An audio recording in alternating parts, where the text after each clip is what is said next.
10th standard હોય data પરથી question answers always એ લોકો પૂછતા હોય છે. હવે તમને એવું થાય કે સર આ ડેટા પરથી ક્વેશ્ચન આન્સર્સ એટલે છે શું? ઓકે, ડેટા પરથી ક્વેશ્ચન આન્સર્સ એટલે તમને કોઈને કોઈ માહિતીનો સમૂહ આપ્યો હશે અને માહિતીના સમૂહની પરથી જ તમને ક્વેશ્ચન આન્સર્સ હશે. અહીંયા માહિતીના સમૂહ રૂપે કાં તો તમને કોઈ એક ટેબલ આપેલું હશે, કાં તો તમને કોઈ એક ગ્રાફ આપેલો હશે, કાં તો તમને કોઈ એક પાઈ ચાર્ટ આપેલો હશે. ઓકે, તમારે બીજું કશું જ નથી કરવાનું. એ ટેબલ હોય, ગ્રાફ હોય કે પાઈ ચાર્ટ હોય એનો પ્રોપરલી અભ્યાસ કરવાનો છે, ધ્યાનથી એને એકવાર વાંચી જવાનું છે અને એ પાઈ ચાર્ટ, ટેબલ કે ગ્રાફ પર જે બેઝડ ક્વેશ્ચન આન્સર્સ તમને નીચે આપ્યા છે એ ક્વેશ્ચન્સના આન્સર તમારે આપવા પડે. તો ચલો આજે શરૂઆત કરીએ છીએ એબ્સોલ્યુટલી ડેટા પરથી ક્વેશ્ચન આન્સર્સની. Let's begin with that.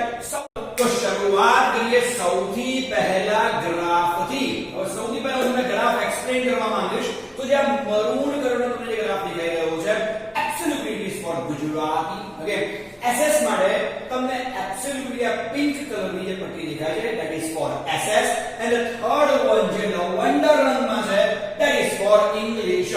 ત્રણ વ્યક્તિઓના માર્ક આપણે અહીંયા જોવા મળી રહ્યા છે. ઋષિ છે, દીર્ઘા છે અને કેયુર છે. ઓકે, જો ઋષિના તમે ગુજરાતીના માર્કની વાત કરો તો he has scored 90 marks in Gujarat. Excellent. ગુજરાતીમાં 90 માર્ક એટલે excellent જ કહી શકાય. SS ની તમે વાત કરો તો SS માં ઋષિને કેટલા માર્ક મેળવ્યા છે ભાઈ? 80 માર્ક મેળવ્યા છે. અને જો ઇંગ્લિશ ની તમે વાત કરો તો ઇંગ્લિશમાં ઋષિનું પરફોર્મન્સ જોઈએ એવું સારું ન કહેવાય because he has scored only 70 marks in that. Okay, ચલો હવે દીર્ઘાનો ગ્રાફ જરા જોઈ લઈએ. તો દીર્ઘાની જો આપણે ગુજરાતીની વાત કરીએ તો ગુજરાતીમાં દીર્ઘા માત્ર ને માત્ર 60 માર્ક લાવી છે. ઓકે, જ્યારે આપણે SS ની વાત કરીએ તો SS માં એનું કામ excellent છે because she has gained 90 marks in SS. અને જો દીર્ઘાની ઇંગ્લિશની વાત કરીએ તો એને ઇંગ્લિશની માર્ક પણ થોડા કોમ્પિટિટિવ તો કહી શકાય. ઇટ ઇઝ 80 માર્ક એટલે ઋષિ કરતા વધારે માર્ક દીર્ઘા ઇંગ્લિશમાં મેળવી ચૂકી છે. જ્યારે કેયુર ની જો આપણે વાત કરીએ તો કેયુર ગુજરાતીમાં કેટલા માર્ક મેળવ્યા છે? 70 માર્ક. જો તમે કેયુરના SS ના માર્કની વાત કરો છો તો SS માં કેયુર કેટલા માર્ક મેળવ્યા છે? 60. ઓકે, અને જો તમે કેયુરના ઇંગ્લિશના રિઝલ્ટની વાત કરો તો ઇંગ્લિશ કેયુરનું બહુ જ ખરાબ છે. લાગે છે ડીએમ સરના ટ્યુશનમાં નથી આવતો because he has got only 50 marks in that. Okay, હવે તમે જરા જુઓ કે it was all about the graph. ગ્રાફમાં તમે એક વસ્તુ જોયું હશે તો તમને આઈડિયા આવી ગયો હશે કે કયો એવો વિષય છે કે જેમાં બધા જ વિદ્યાર્થીઓનો માર્ક ડાઉન કહી શકાય અને એ વિષય જે લવંડર રીતે આપ્યો છે તે that is English. So simple it is. Gujarati નામ જોવા જઈએ તો બધા બાળકોએ દીર્ઘાને વાત કરતા બંને બાળકોએ સારું પરફોર્મ કર્યું છે. એટલે એકવાર આવી રીતે ગ્રાફનો અભ્યાસ કરી લેવો જોઈએ. ચલો થોડા ઘણા હવે ક્વેશ્ચન આન્સર્સ તરફ આગળ વધીએ છીએ. પહેલો જ question, just have a look on the board. Okay, how many marks did Rushi score in SS? કે ઋષિએ SS માં કેટલા માર્ક મેળવ્યા છે? લાવો ગ્રાફ જોઈએ એટલે આપણને ખ્યાલ આવશે. Yes, SS is equal to pink. Okay, તો ઋષિના કેટલા માર્ક છે ભાઈ? 80 માર્ક છે. 80 માર્ક્સ છે ઋષિના. ઓકે, પહેલી અગત્યની વસ્તુ કે જ્યારે પણ તમે એબ્સોલ્યુટલી આ ટાઈપના ક્વેશ્ચન આન્સર્સ કરો છો, હું તમને જે કહું છું એ નિયમોને તમારે હંમેશા ફોલો કરવાનું છે. પહેલી વસ્તુ, જવાબની શરૂઆત નંબર 1, જવાબની શરૂઆત તમારે હંમેશા શેમાંથી કરવાની છે? સવાલમાંથી કરવાની છે. નંબર 2, જ્યારે પણ તમે આવા ક્વેશ્ચન આન્સર્સ લખો છો કે આવા કોઈ પેરેગ્રાફ વાળા ક્વેશ્ચન આન્સર્સ લખો છો, નંબર 2 વાક્યમાંથી ડુ, ડઝ કે ડીડ જેવા શબ્દો શું થશે? નીકળી જશે. ઓકે, નંબર 3, જો તમે વાક્યમાંથી ડુ નામનો શબ્દ કાઢી નાખો છો વાક્યને કોઈ જ ફરક પડશે નહીં. પણ માની લો કે જો તમે વાક્યમાંથી ડઝ કાઢી નાખો છો તો ક્રિયાપદને શું લગાડવું પડશે? s કે es લગાડવું પડશે. અને માની લો કે જો તમે વાક્યમાંથી ડીડ નામનો શબ્દ કાઢી નાખો છો તો ઓબ્વિયસલી તમારે વાક્યમાં ક્રિયાપદ ભૂતકાળનું રૂપ લેવું તો પડે અને પડે. ઓકે, તો આ ચાર બાબતનું તમારે હંમેશા જ્યારે પણ તમે પેરેગ્રાફ વાળા ક્વેશ્ચન આન્સર્સ કરો છો, ડેટા પરથી ક્વેશ્ચન આન્સર્સ કરો છો, ડાયલોગ પરથી ક્વેશ્ચન આન્સર્સ કરો છો, તમારે આ બધી બાબતોનું ધ્યાન 100% રાખવાની જરૂર તો છે. નંબર 1, જવાબની શરૂઆત હંમેશા સવાલમાંથી. નંબર 2, વાક્યમાંથી ડુ, ડઝ કે ડીડ જેવા શબ્દો શું થશે? નીકળી જશે. નંબર 3, ઓકે, ડુ નીકળતા વાક્યને કાંઈ ફરક નહીં પડે. ડઝ નીકળતા ક્રિયાપદને શું લાગશે? s કે es. અને ડીડ નીકળતા ક્રિયાપદનું કેવું રૂપ આવશે? ભૂતકાળનું રૂપ આવશે. અહીંયા મને જવાબ જોતાની સાથે ખબર પડી ગઈ છે કે ઋષિના. હવે તમે ચેક કરો ઋષિ. ઓકે, ડીડ નામનો શબ્દ વાક્યમાંથી શું થશે? નીકળી જશે. અને ડીડ નીકળતા તમારે સ્કોરનું શું કરવું ભાઈ સ્કોર્ડ, તો રુશિલ સ્કોર્ડ 80 માર્ક્સ ઇન એસએસ. ચલો શરૂઆત કરીએ ક્વેશ્ચન નંબર 2 થી. જોઈએ ક્વેશ્ચન નંબર 2 શું છે ભાઈ. Okay let's take question number 2. Okay so simple is it. ચલો which subject seems somewhat difficult to the students. હવે એવો કયો સબ્જેક્ટ છે કે જે વિદ્યાર્થીઓને ક્યાંક ને ક્યાંક અઘરો લાગ્યો છે. હવે જો હંમેશા હું તમને કહીશ કે જવાબની શરૂઆત સવાલમાંથી કરવી જોઈએ. ઓકે તો which subject seems somewhat difficult to students. હવે અહીંયા જો which subject આપ્યું છે તો મારું એવું માનવું છે કે બહુ આસાનીથી જવાબ મળી જશે. બીજું કંઈ ના કરો, just have a look at the answer. Okay answer જો તમને ખબર પડી જશે which subject, તો બસ which subject ની જગ્યાએ જે સબ્જેક્ટનું નામ હોય એ સબ્જેક્ટ લખી નાખો. તમને બધાને ખબર છે કે બધા જ વિદ્યાર્થીઓને કયા સબ્જેક્ટમાં તકલીફ થઈ છે? ઇંગ્લિશમાં. કારણ કે ઇંગ્લિશ એટલે લવેન્ડર કલરની લાઈન છે. બસ માત્ર દીર્ઘા જેવી વિદ્યાર્થી છે કે જે 80 માર્ક્સ માં લઈને આવી છે. બાકી રુશિલ અને કેયુર બંને એમાં ક્યાંક ને ક્યાંક તો માર્ક મૂક્યા જ છે. તો ઓબ્વિયસલી વિચ સબ્જેક્ટની જગ્યાએ માત્ર શું લખશો? ઇંગ્લિશમાંથી આખું વાક્ય કેવું રાખશો? એમનું એમ. તો સો easy is the answer. English seems somewhat difficult to the students. ચલો શરૂઆત કરીએ ક્વેશ્ચન નંબર 3 થી. Okay the lowest marks in Gujarati scored by ખાલી જગ્યા, કે ગુજરાતીમાં સૌથી ઓછા માર્ક કોણે મેળવ્યા છે? લાવો આપણે જરા ચેક કરીએ એટલે આપણને આઈડિયા આવશે. ઓકે તો જુઓ ગુજરાતી એટલે મરૂન કલરને. ઓકે રુશિલ તો એક્સેલન્ટ પરફોર્મ કર્યું છે. કેયુરે પણ આમ તો બેટર 70 માર્ક ઓકે ચાલી જશે, પણ દીર્ઘા માત્ર 60 માર્ક આવી છે. તો એ વ્યક્તિનું નામ શું છે ભાઈ? દીર્ઘા. બસ તો માત્ર ખાલી જગ્યા પૂરી દેવાની છે. પણ આ માત્ર ખાલી જગ્યામાં દીર્ઘા લખીને પાછું નથી આવવાનું. આખું વાક્ય લખવાનું, ખાલી જગ્યા કરવાની, ખાલી જગ્યામાં દીર્ઘા લખવાનું, સંપૂર્ણ જવાબ હોવો જ જોઈએ. ચાલો ક્વેશ્ચન નંબર 4 ઉપર જઈએ છે. Okay who is the cleverest among the students? અહીંયા ત્રણ વિદ્યાર્થીઓની વાત છે, રુશિલ, દીર્ઘા અને કેયુર. એમાંથી સૌથી વધુ હોશિયાર વ્યક્તિ કોણ છે? તો એ તો જોતાની સાથે ગ્રાફ જોતાની સાથે ખબર પડી જાય કે મોટા ભાગના સબ્જેક્ટ્સમાં ઓકે એબ્સોલ્યુટલી દીર્ઘા અને કેયુર કરતા રુશિલના જ માર્ક સૌથી વધારે છે. અને જો હુથી ક્વેશ્ચન છે તો હુની જગ્યાએ ખાલી કરતાનું નામ જ આપણે લખવાનું રહે. તો yes the answer is Rushil is the cleverest among these students. સૌથી હોશિયાર કોઈ વ્યક્તિ એમાં હોય માત્ર રુશિલ જ છે. બસ આ જ છે તમારી ડેટા પરથી ક્વેશ્ચન આન્સર્સ. કે આ જ પ્રકારે તમને પૂછાવાનું તો ખરું, ઇવન તમારી બોર્ડ એક્ઝામમાં, ઇવન તમારા 9th સ્ટાન્ડર્ડમાં. એનીવેઝ શરૂઆત કરીએ છે નંબર 2 થી. ઓકે જુઓ નંબર 2 માં કોની ઇન્ફોર્મેશન આપણને આપેલી છે. ધ્યાનથી જરા જોજો, બહુ જ મજાની વસ્તુ છે. Just have a look over here. Okay તમે આમાં કન્ફ્યુઝ પણ થઈ શકો છો. ડાયમંડ માઇનિંગ એટલે એવી જગ્યા છે કે જ્યાંથી ડાયમંડ ખોદી કાઢવામાં આવે છે. તો એ તો કઈ કન્ટ્રી છે જ્યાંથી ડાયમંડ ખોદી કાઢવામાં આવે છે? ઓકે એક છે અંગોલા, નંબર 2 છે બ્રાઝિલ, નંબર 3 છે સાઉથ આફ્રિકા, નંબર 4 છે ઇન્ડિયા, નંબર 5 છે ઝાયર અને નંબર 6 છે બોત્સવાના. તો આ બધી એવી જગ્યા છે જ્યાં ડાયમંડ માઇનિંગ નું કામ થાય છે. ઓકે કટિંગ સેન્ટર્સ એટલે ડાયમંડ માઇનિંગ એકવાર થઈ જાય પછી એને કટ પોલિશ બધું કરવું પડે. ઓકે એને એક ડાયમંડ જેવું બનાવવો પડે, બાકી એ તમને માત્ર પથ્થર જેવું લાગે. ઓકે તો એ કામ કઈ જગ્યાએ થાય છે? બેલ્જિયમમાં થાય છે, ફ્રાન્સમાં થાય છે, ઇન્ડિયામાં એ કામ થાય છે. ઇન્ડિયામાં તમે બાપુનગર પછી ગુજરાતમાં પાછું અમદાવાદ અને સુરત એનું હબ ગણાય છે. એમાં તમે બાપુનગર સાઈડ જતા રહો તમને બહુ જ બધા કારખાના જોવા મળશે. ઓકે તો બેલ્જિયમ છે, ફ્રાન્સ છે, ઇન્ડિયા છે, બ્રાઝિલ છે, સાઉથ આફ્રિકા છે અને ઇઝરાયલ છે. ઓકે તો આટલી જગ્યાએના કટિંગ સેન્ટર છે. ઓકે પ્રિન્સિપલ માર્કેટ્સ કયા વ્યક્તિઓ જેમાં માર્કેટિંગની દુનિયામાં આ ડાયમંડ માર્કેટિંગનો બિઝનેસ કરે છે એવી કન્ટ્રીઝ કઈ છે? ઓસ્ટ્રેલિયા છે, કેનેડા છે, ફ્રાન્સ છે, બ્રાઝિલ છે, again it's South Africa. S Africa is equal to South Africa અને જાપાન છે. ઓકે ટૂંકમાં આપણે આખું ટેબલ ધ્યાનથી જોઈ રહ્યા છે. નંબર 1 માં ગ્રાફ હતો, નંબર 2 માં આપણે ટેબલ લીધું છે. ઓકે હજુ પાઈ ચાર્ટ બાકી છે. એનીવેઝ ચાલો જઈએ છે ક્વેશ્ચન નંબર 1 પર. ઓકે ક્વેશ્ચન નંબર 1 જરા જુઓ.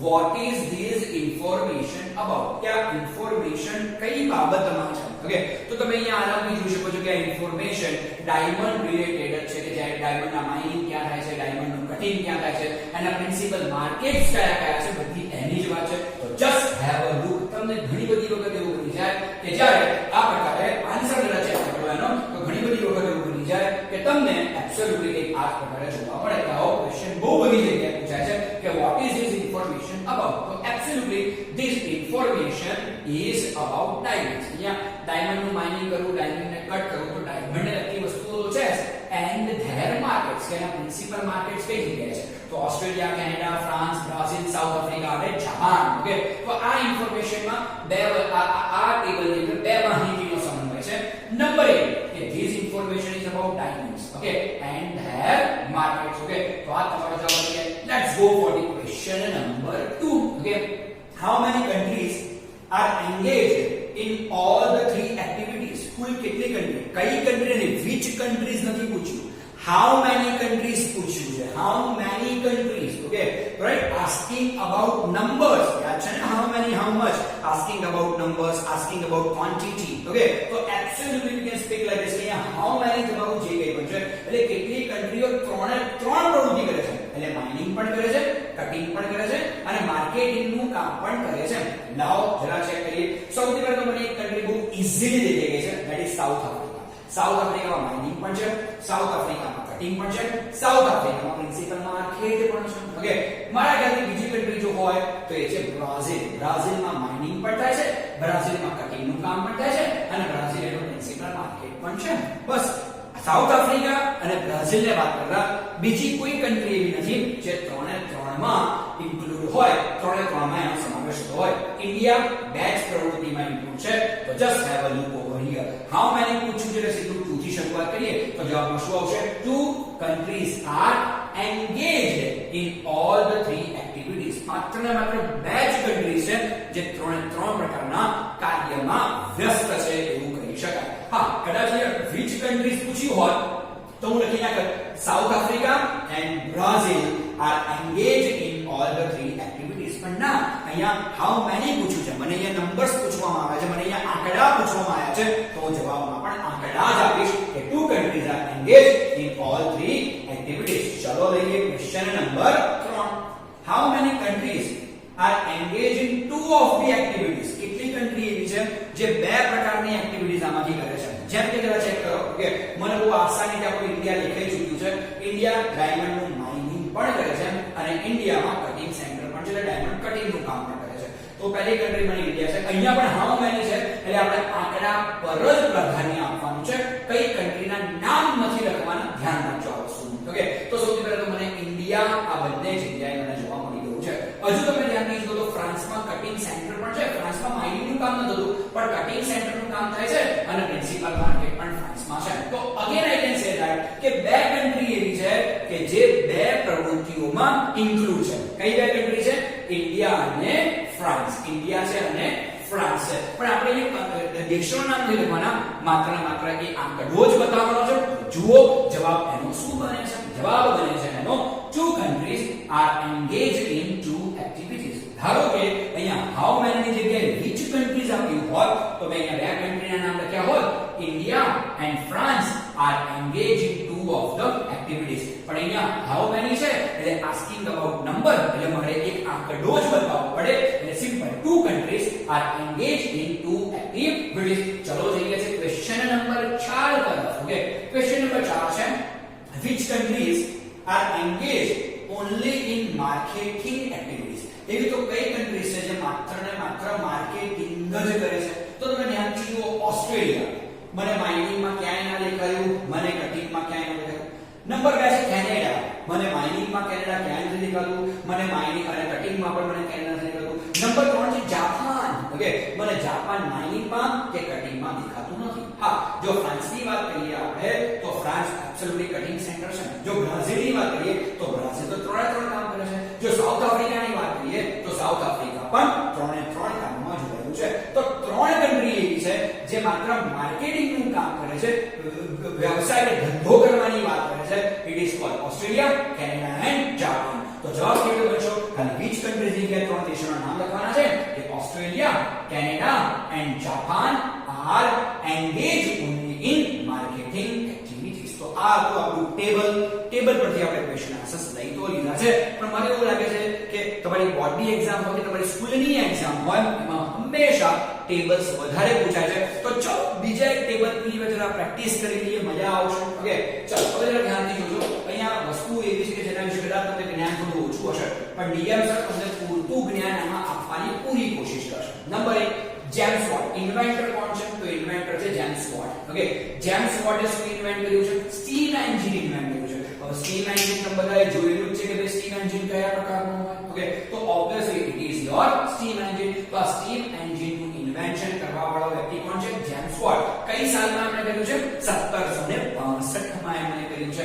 Number 2, okay, it is Samuel Crompton. એમણે શું બનાવી છે? સ્પિનિંગ મિલ બનાવી 1779 માં. 1779 ની વાત છે.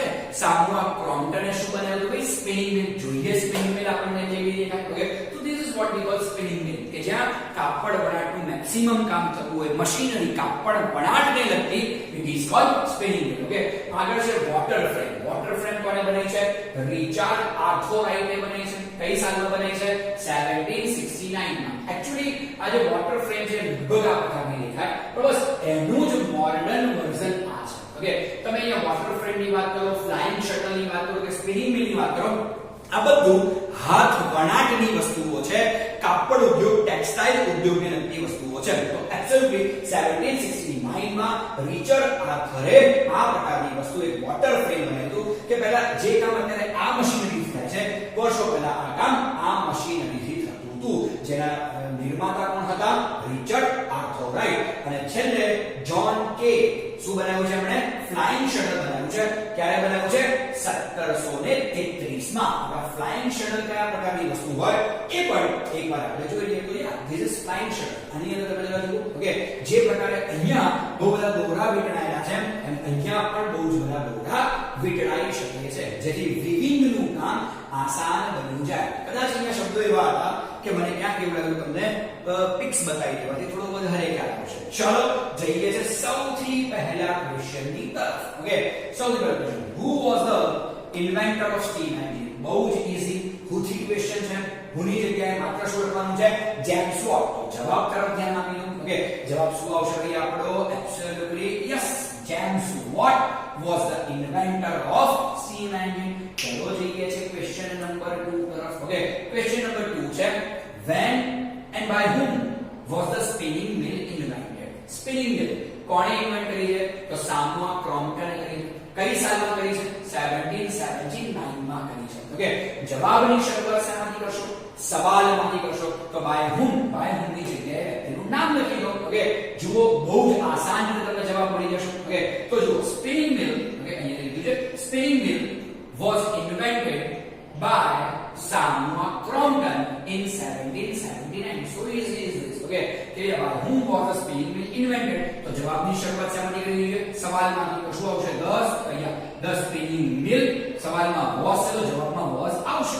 The spinning mill was invented by Samuel Crompton in 1779. Okay, યાદ રાખજો, જો સવાલમાં એની સાથે was where have has had કે મોડલ ઓક્સિલરી જેવા શબ્દો છે, તો આવા શબ્દોને તમારે જવાબમાં લેવા જ પડે, બિલકુલ ના ચાલે. અહીંયા સવાલમાં મને was નામનો શબ્દ દેખાય છે, તો મારે જવાબમાં was invented કરવું જ પડે. ઓકે, તો spinning mill was invented by Samuel Crompton in 1779. ચલો એક છે और જરા આગળ જઈએ છે. Question, what did Richard Arthurite invent? Okay, હવે જો સવાલમાં મને કયો શબ્દ આપ્યો છે? did નામક શબ્દ વાક્યમાં રહે કે નીકળી જાય? નીકળી જાય. did નીકળી જાય એટલે ક્રિયાપદનું કેવું રૂપ આવશે? ભૂતકાળનું રૂપ. અને તમને બધાને ખબર છે કે જવાબની શરૂઆત તો શેમાંથી કરશું? સવાલમાંથી કરશું. તો સૌથી પહેલા શું આવશે? Richard Arthurite invented. જવાબ પહેલા જવાબ એ લઈએ. ઓકે, તો રીડિયા. તો એબ્સોલ્યુટલી અહીંયા લખ્યું છે water frame was invented by Richard Arthurite. કદાચ આનો જવાબ ના લખો તો ચાલે. આવું બની શકાય કે Richard Arthurite invented. So easy. Richard Arthurite invented water frame. Easily. Okay, કેવી બની શકે? Richard Arthurite invented water frame. આવું કરો તો પણ ચાલે. અને સપોઝ કે તમે પેસિવ માં કન્વર્ટ કરો તો આવું થઈ જાય. Water frame was invented by Richard Arthurite. Okay, ચોથો ક્વેશ્ચન શું છે? Who was the inventor of flying shuttle? Okay, who was the inventor of flying shuttle? તો flying shuttle બનાવવા વાળા વ્યક્તિ કોણ છે? જ્હોન કે. ખાલી ને ખાલી who ની જગ્યાએ જવાબ લખી દો, પ્રોબ્લેમ વિલ બી સોલ્વ. તો શું આવશે ભાઈ? જ્હોન કે was the inventor of flying shuttle.